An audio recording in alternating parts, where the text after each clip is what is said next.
So, but one person is not tired of talking to combat sports, and it's Sean Singletary, because he gave us an Ask Us Bro question. He says, "Who are your three favorite boxing and MMA fighters of all time?" So three of each. I think he wants three of each. I think that's what he means. That's pretty simple for me. Like that I can roll that off the top of my head pretty easy. My three favorite boxers of all time are Roy Jones, Andre Ward, and Sugar Ray Leonard. That's just Yeah. easy. That's So easy. mine would be Roy Jones, Sugar Ray Leonard, and Bernard Hopkins. Yeah, yeah, I can dig it. I can dig it. Um, as far as mixed martial arts, that's pretty easy too for me. My three favorite fighters are John Jones, Tyron Woodley, and Demetrius Johnson. Those are my three favorites. My three favorites would be Anderson Silva. I have a lot. I have a lot of fighters that I do like, though. A lot of fighters I like. Um, in terms of to watch, John is my favorite to watch ever. Yeah, Um, Obviously, John is a person. He's made a lot of mistakes yeah, and has admitted that he doesn't have the greatest character. yeah. But as a fighter, yeah, I really do like watching John.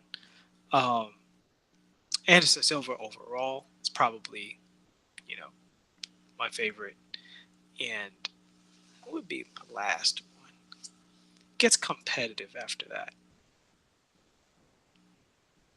I have to think about that one for a while. It gets For competitive after. for me, for me, like I generally, usually I don't like people who are just super dominant. Like it's not that I don't.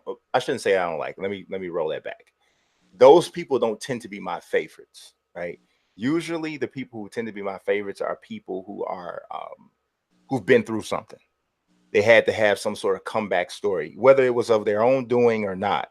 The people who I latch on to as my favorites are usually somebody who is maybe not that easy to like, right? So they become my rally and cry connection type of a person, right? So Tyron Woodley has never been respected in the UFC. He's never been given the credit that he truly deserves as one of the greatest welterweight champions of all time. Um, even when he wins, he gets criticized, right?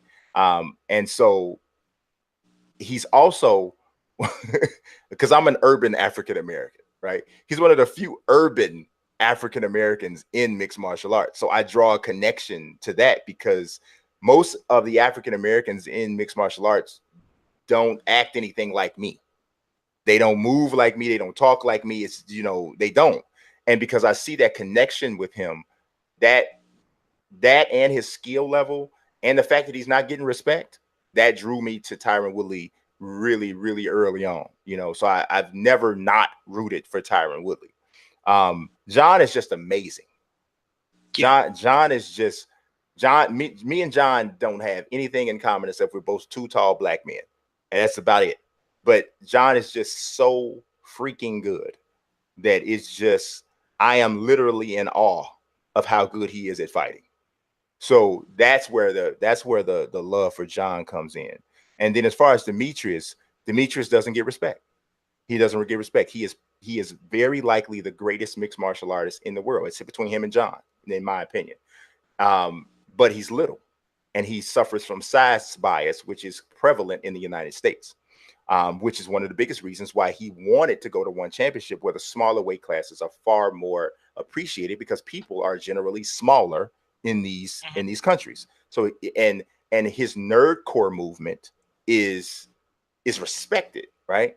And you mix in the fact that he doesn't get respect and that he is freaking brilliant, and the fact that you know what I'm saying. I mean, the dude is just it's just something about the way this guy fights is just amazing to watch. So all of those things, that's why they're all three of those guys are my favorites. And it's weird because they're all three different guys, very different types of people.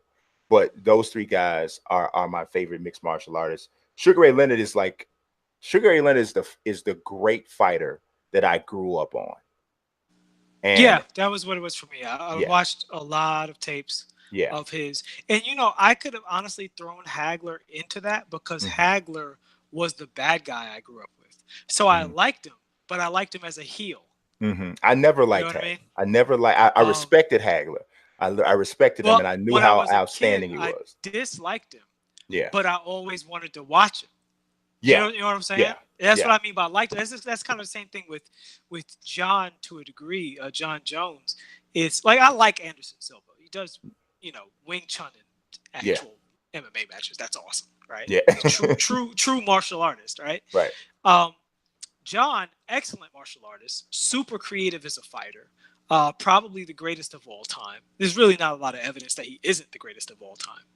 And because the only fight he ever lost is a fight he beat a guy to death the wrong way Yeah, he got for disqualified too for 12 to long 6. For no, he got for 12 to 6 elbow.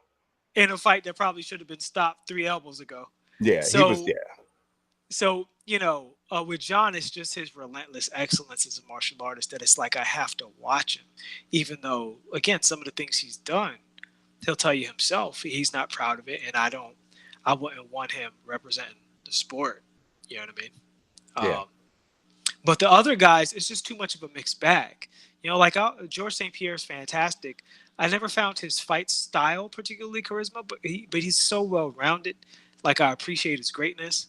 Um, there's guys that have every reason to dislike, and they aren't that good. But for some reason, watching their fights, I was just always interested. Like Josh Koscheck.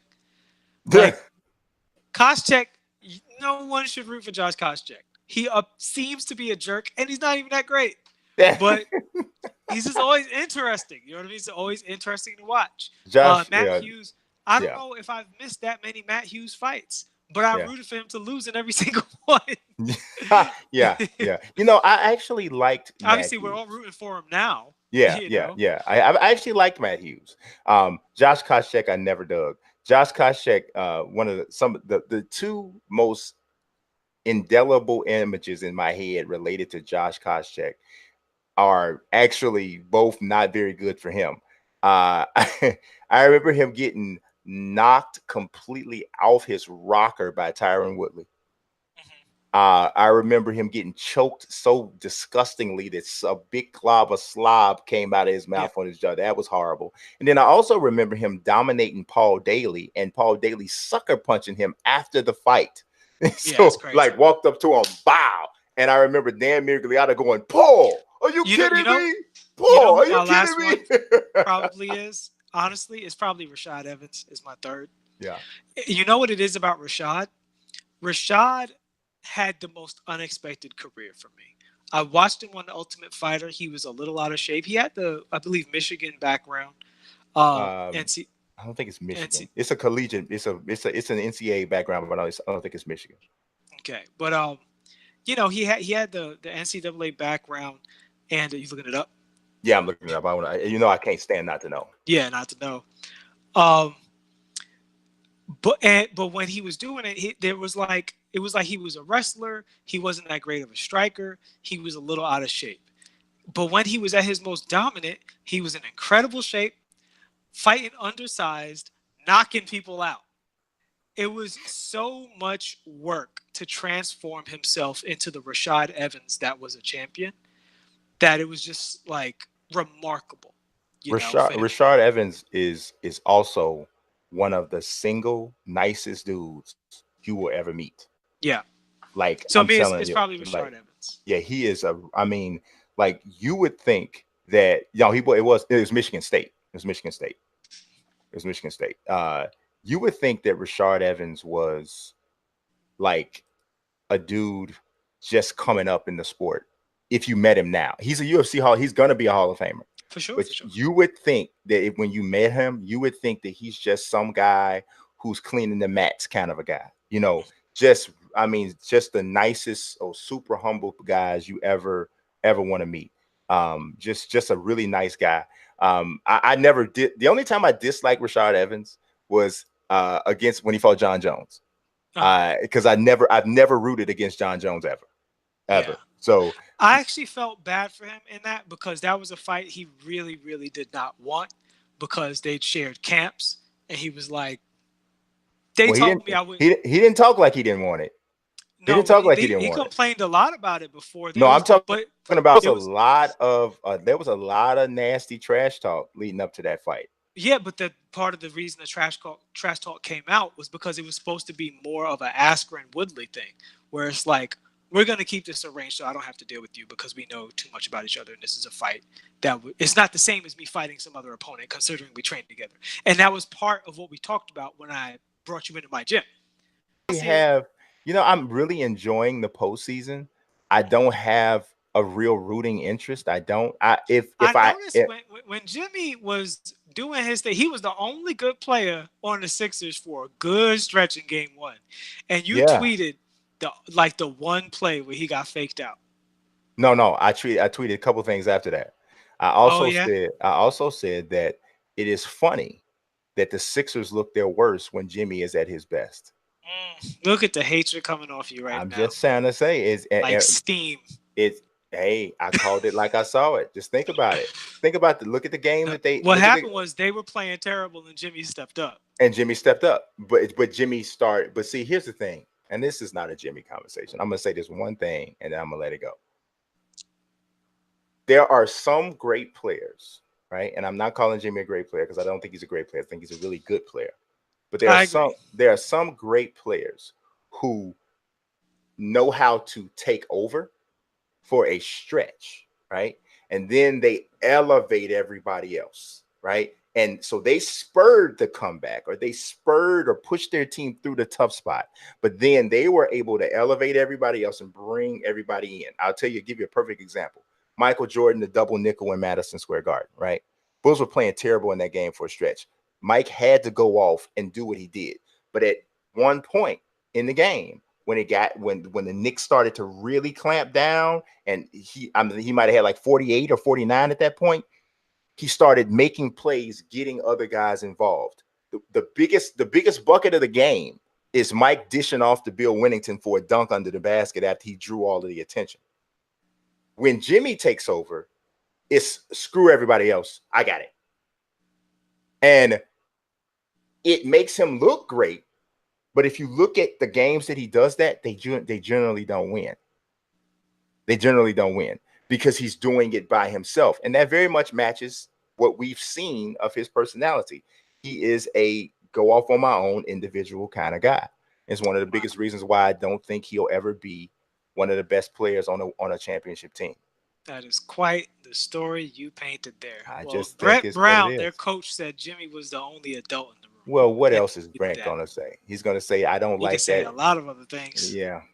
But see, I think sometimes I think a good coach protects their embattled star. If I'm a coach, his stars ain't embattled, they spoiled. One of them's fat and the other one's rebellious.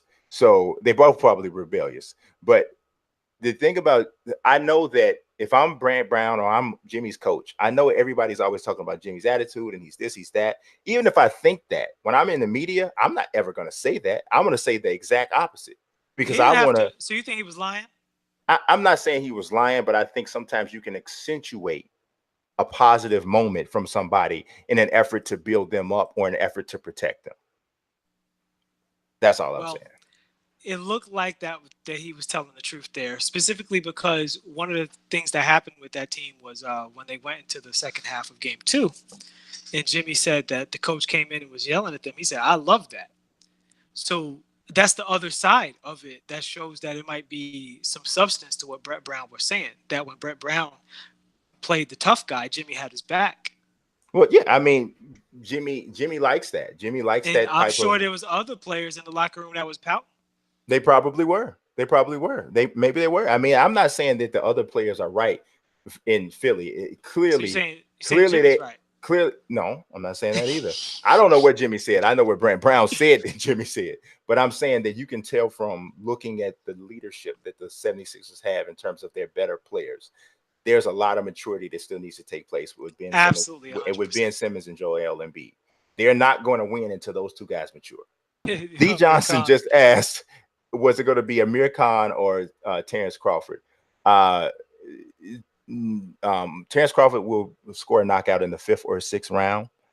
What generally happens with Crawford is that he needs time to download the data. He does that usually through the first 2 or 3 rounds. Once he figures out the timing, because Amir Khan does have really good hand speed. He has good footwork, but he has defensive issues. He has holes in his defense. People always talk about his chin, but the chin is not the biggest problem. The problem is how easy it is to touch.